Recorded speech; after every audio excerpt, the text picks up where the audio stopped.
Hello and welcome everyone. Today what we are going to discuss is sterilization and disinfection. First we will go through only its introduction because its introduction include many terminologies that are very confusing and that needs to be discussed at first before starting the whole chapter. So let's start it. Sterilization, disinfection, asepsis, decontamination. These are four separate but interrelated terminologies, all aiming at removing or destroying the microorganism from materials or from the body surfaces. First, we will discuss sterilization. Sterilization is a process by which all living microorganisms, including viable spores, are either destroyed or removed from an article, body surface और medium.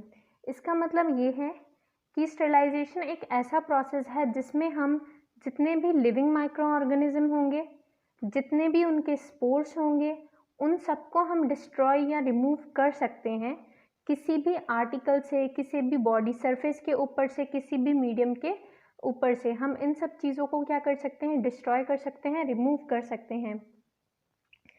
Next is it can be achieved by physical agent और chemical agent. ये जो destroying और removing का process है ये हमें कैसे अचीव होता है? It can be achieved by physical और chemical agents. Next is disinfection. It refers to the process that destroys और removes most if not all pathogenic microorganism but not bacterial spore।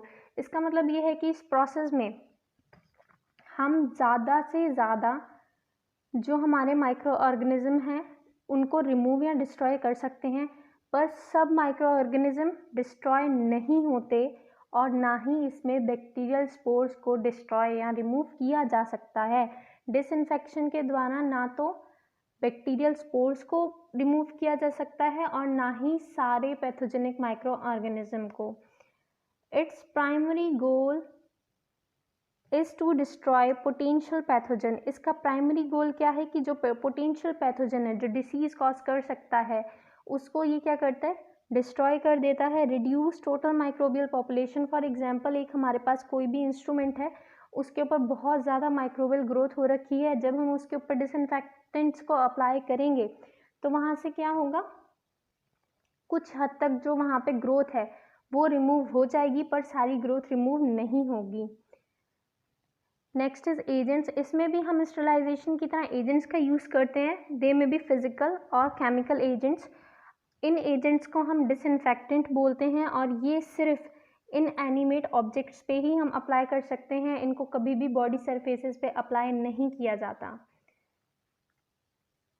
Next is asepsis. Sepsis का मतलब होता है घाव या फिर infection. तो एसेप्सिस का मतलब हुआ एक ऐसा प्रोसेस जो सेप्सिस ना होने दे। So asepsis is a process where chemical agents called antiseptics are applied onto the body surface which kills or inhibit the microorganism present in the skin.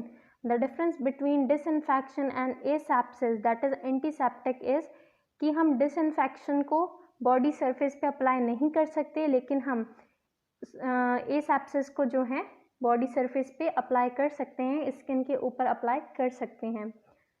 Prevent infection और सेप्सिस। इससे क्या होगा? जो भी इन्फेक्शन हो रहा है, हमारा जो भी घाव बन रहा है, वो रिमूव हो जाएगा या फिर डिस्ट्रॉय हो जाएगा। Next is decontamination. इसे हम सैनिटाइजेशन भी बोलते हैं।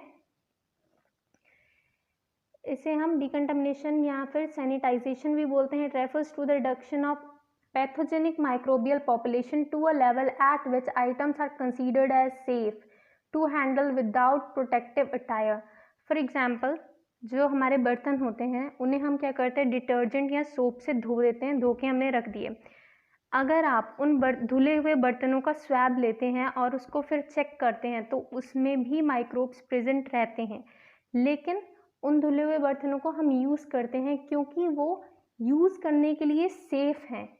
तो ऐसा ही है सैनिटाइजेशन या डीकंटामिनेशन का मतलब भी यही है। इसके एग्जाम्पल्स होते हैं सोप या डिटर्जेंट। तो इसमें क्या होता है कि जो पैथोजेनिक माइक्रोबियल पॉपुलेशन है उसको इस लेवल तक कम कर दिया जाता है, रिड्यूस कर दिया जाता है कि जो भी हमारा आइटम है उसे हम सेफ कह सकते हैं, उसे हम यूज़ कर सकते हैं। नेक्स्ट है the agents used for sterilization or disinfection can also be named with suffix based on whether they kill or inhibit the microorganism। जो भी हम एजेंट्स स्टरलाइजेशन या डिसइंफेक्शन में यूज़ करते हैं उनके नाम के पीछे हम एक सुफिक्स लगा देते हैं, और वो सुफिक्स जो हम यूज़ करते हैं उनके नाम के पीछे वो डिपेंड करता है कि वो जो हमारा एजेंट है वो एक पर्टिकुलर माइक्रो ऑर्गेनिज्म को किल कर रहा है या फिर इनहिबिट कर रहा है। किल का मतलब है कंप्लीटली उसको मार देना, इनहिबिट का मतलब होता है उसको उसकी जगह पर रोक देना। Suffix side, it is used for the agents that kill microorganism, for example bacteriocides, virucides, fungicides. ये हम उन एजेंट्स के लिए यूज़ करते हैं जो कम्प्लीटली माइक्रो ऑर्गेनिज्म को किल कर देते हैं। Second is suffix static, inhibit microbial growth. ये उन एजेंट्स के लिए हम यूज़ करते हैं that do not kill but inhibit the microbial growth. If these agents are remove growth will resume. अगर इन एजेंट्स को रिमूव कर दिया जाएगा तो जो वहाँ पे ग्रोथ हो रही थी वो फिर से होने लग जाएगी। For example bacteriostatic and fungistatic. Next is factor that influence the efficiency of sterilization and disinfectant. First is organism load. Larger microbial population requires a longer time to die than a smaller one. जितना ज़्यादा microbial population होगा उतना लंबा उसको time लगेगा ख़त्म होने में, किल होने में। Next is nature of organism. It greatly influences the efficiency of the disinfectant or sterilizing agent. Nature of organism में हम एग्जाम्पल ले सकते हैं। फॉर एग्जाम्पल एक बैक्टीरिया है जो स्पोर फॉर्म नहीं करता और एक बैक्टीरिया है जो स्पोर फॉर्म करता है। तो जो स्पोर फॉर्म नहीं करता वो तो जल्दी किल हो जाएगा, लेकिन जो स्पोर फॉर्मिंग बैक्टीरिया है उसको बहुत लंबा टाइम लगता है किल होने में। तो डिपेंड करता है नेचर ऑफ ऑर्गेनिज्म क्या है जिसके लिए हम स्टरलाइजेशन या डिसइंफेक्शन का यूज़ कर रहे हैं। Concentration of the chemical agents और the temperature of heat sterilization. Concentration का मतलब है कितनी कंसंट्रेशन में हम एजेंट्स का यूज़ कर रहे हैं। जितना ज़्यादा कंसंट्रेशन में हम किसी भी एक केमिकल एजेंट का यूज़ करेंगे उतनी जल्दी क्या हो जाएगा, वो हमारा पर्टिकुलर जो आइटम है वो स्टरलाइज या डिसइंफेक्ट हो जाएगा। Next is duration of exposure. More is the exposure time to the sterilant and disinfectant better is the efficiency. जितना ज़्यादा एक्सपोजर टाइम होगा उतना अच्छा क्या होगा, स्टेरिलाइजेशन या डिसइंफेक्शन होगा।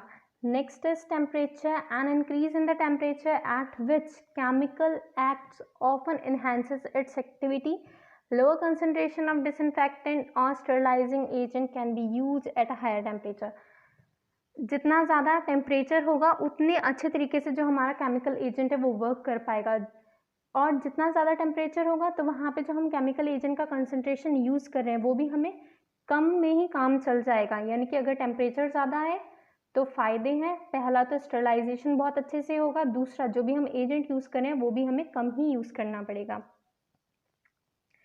This is the end of our today's video. Next about the whole chapter of sterilization like physical methods और chemical methods we will discuss in further videos. Thank you, stay safe, stay home. If you like the video then please comment, share, like and subscribe my channel. Thank you.